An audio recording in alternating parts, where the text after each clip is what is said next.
Epictetus was a Greek Stoic philosopher who lived in the 1st and 2nd centuries CE.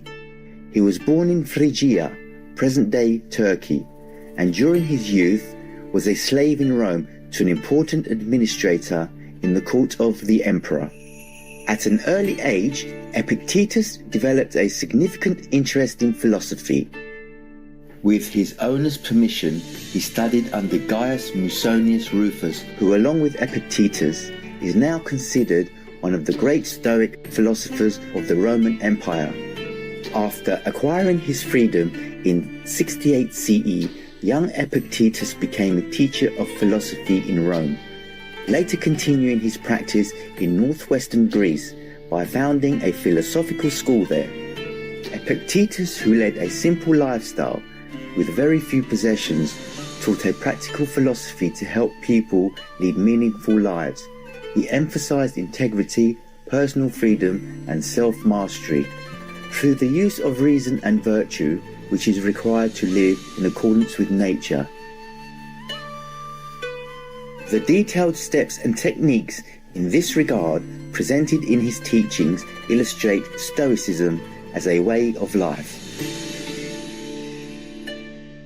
Epictetus' teachings have had an immense influence throughout the centuries, including on the great philosopher and Roman Emperor Marcus Aurelius, on early Christian moral thought, on current approaches to psychology, and more, and continues to have an impact on many intellectuals, thinkers, and philosophers around the world. The beloved Stoic philosopher and teacher was remembered as a lively speaker who was able to make his listeners feel his own insights. The Golden Sayings of Epictetus, compiled and translated by Hastings Crosley, contains over 180 sayings of the wise philosopher in the form of aphorisms, parables, and short lessons expounding on Stoic philosophy. We are now delighted to present to you selected excerpts from the Golden Sayings of Epictetus. Are these the only works of providence within us? What words suffice to praise or set them forth? Had we but understanding, should we ever cease hymning and blessing the divine power, both openly and in secret, and telling of his gracious gifts, whether digging or ploughing or eating, should we not sing the hymn to God? Great is God, for that he has given us such instruments to till the ground with. Great is God, for that he has given us hands and the power of swallowing and digesting, of unconsciously growing and breathing while we sleep. Thus should we ever have sung, yes and this, the grandest and divinest hymn of all. Great is God, for that he has given us a mind to apprehend these things and duly to use them. What then, seeing the most of you are blinded? Should there not be someone to fill this place and sing the hymn to God on behalf of all men? What else can I, that am old and lame, do but sing to God? Were I a nightingale, I should do after the manner of a nightingale. Were I a swan, I should do after the manner of a swan. But now, since I am a reasonable being, I must sing to God. That is my work. I do it, nor will I desert this my post, as long as it is granted me to hold it. And upon you too I call to join in this self-same hymn. How then do men act? As though one returning to his country, who had sojourned for the night in a fair inn, should be so captivated thereby as to take up his abode there. Friend, thou hast forgotten thine intention.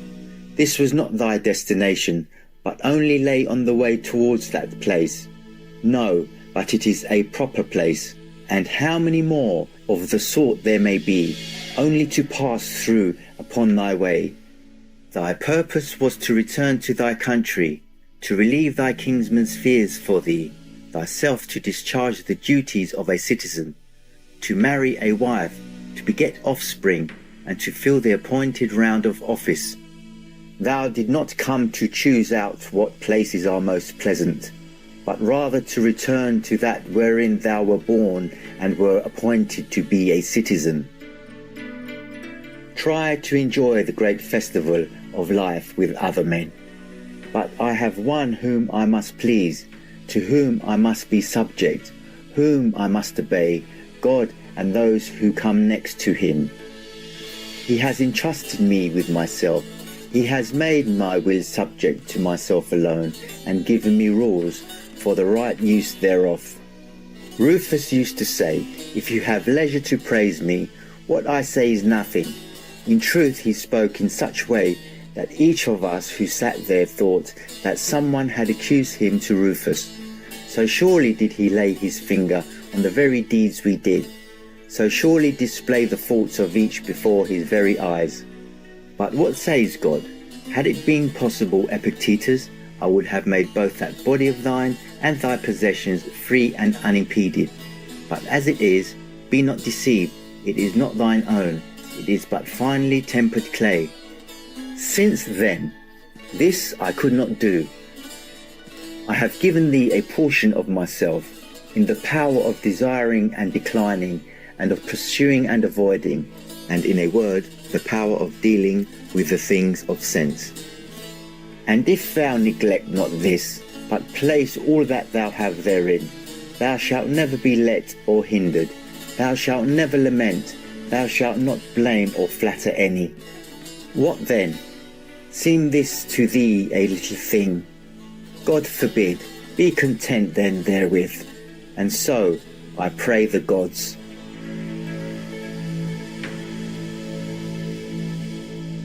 What says Antisthenes? Have thou never heard?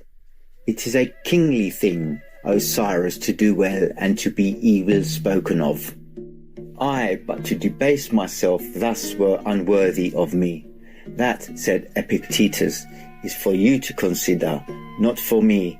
You know yourself what you are worth in your own eyes, and at what price you will sell yourself. For men sell themselves at various prices. This was why, when Florus was deliberating whether he should appear at Nero's shows, taking part in the performance himself, Agrippinus replied, "But why do not you appear?" He answered, "Because I do not even consider the question." For the man who has once stopped to consider such questions and to reckon up the value of external things is not far from forgetting what manner of man he is. Why, what is it that you ask me? Is death preferable or life? I reply, life. Pain or pleasure? I reply, pleasure. Well, but if I do not act, I shall lose my head. Then go and act. But for my part, I will not act. Why?